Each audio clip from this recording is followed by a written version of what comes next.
I'm Prashant Aswani, here with JamPlay.com. We are in day number 5. Day number 5 brings us new parts of the lick.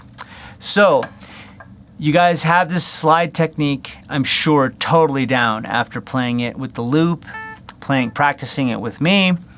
Now, what we're going to do is I'm going to show you some added pieces of the lick and add some octaves. So, what do I mean by octaves? I don't mean, because I would leave that lesson up to George Benson. However, what I do mean is making having the same lick and playing it an octave below on different strings. So let's start with the lick that we all know from day 4, and that is. Now let's play the same lick an octave below. You're going to start on the lick starts on E, so you're going to start it on the 5th string.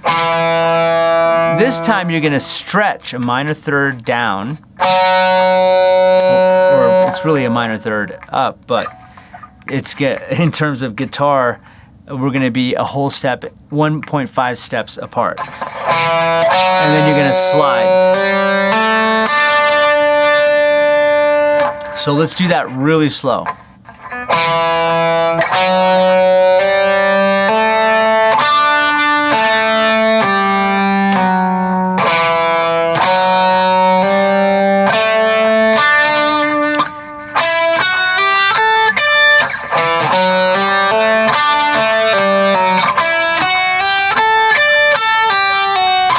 So it's the exact same notes. However, we don't have the G string in the middle there, so we're gonna have to incorporate that stretch. But I have a solution for you guys also. So this part of the lick is exactly the same fingering as the higher octave that we practiced in day 4. So what makes it easier many times for me is, instead of playing the exact octave, I can go down to the D.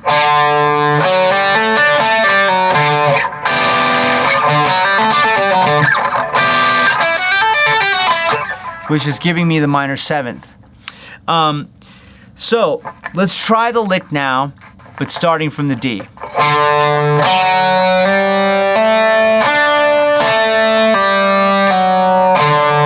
That should make it a lot easier for you guys. And if you want to utilize the exact octave of the lick, you can definitely play the E on the A string.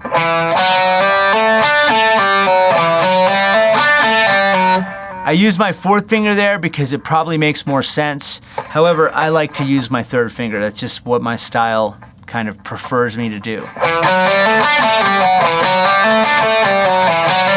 But I can use both. Okay, so now we're going to incorporate a little trick here, and that is changing the bass note.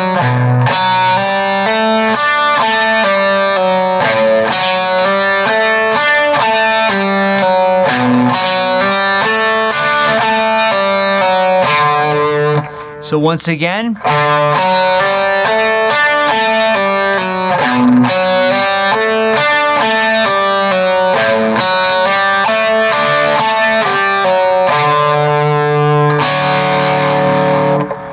okay, that's going to seem a little tricky, but it's going to give you so much facility and variance and musicality, because all of a sudden you have a progression now with this lick because you're changing the bass note.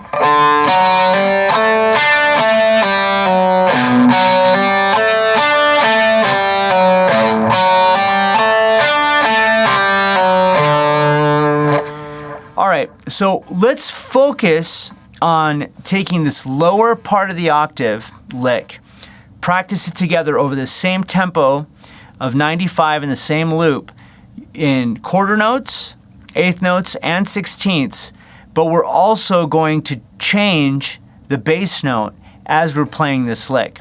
So 3 new things. We got different string positioning. We're utilizing the A, D, and G string, and we're changing bass notes on this lick. We're going to use the same picking, same slides, same hammer-ons. You can alternate pick this as much as you want as well, but let's keep it to those right-hand techniques. And then we'll also jump and use the octave lick that we had from day 4 previous. So here it goes. Let's practice this together. Quarters. Go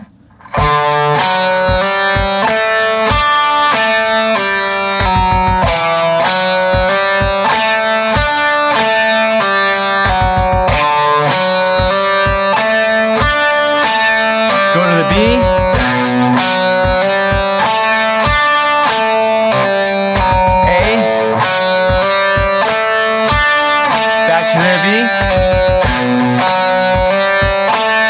Sang in quarters, D,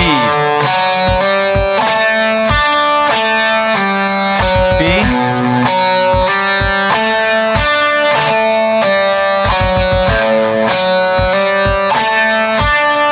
D.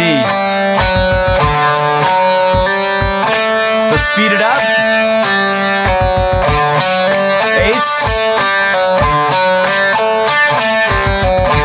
Add the bass notes.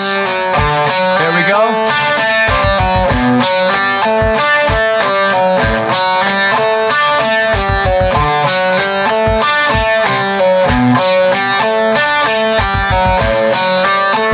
One more time. Okay, one more time.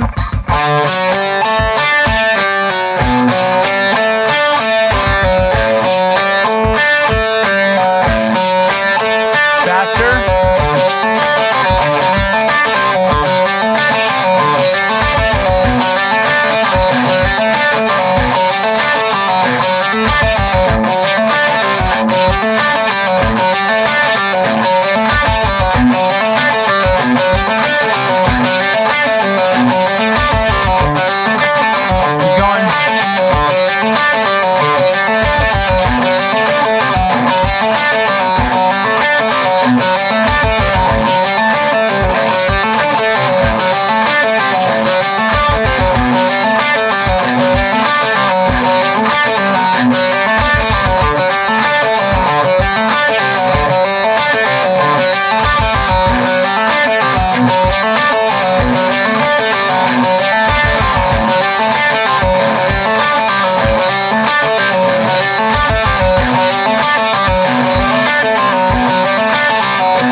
Okay, so that's definitely a tougher lick, tougher on the hands. However, I want you guys to remember it's important that you practice these chunks of phrases over and over again in a period of 3 minutes at a time. Now, you can always slow down like I did with the quarter notes and eighth notes, but ultimately you want it at about 16ths.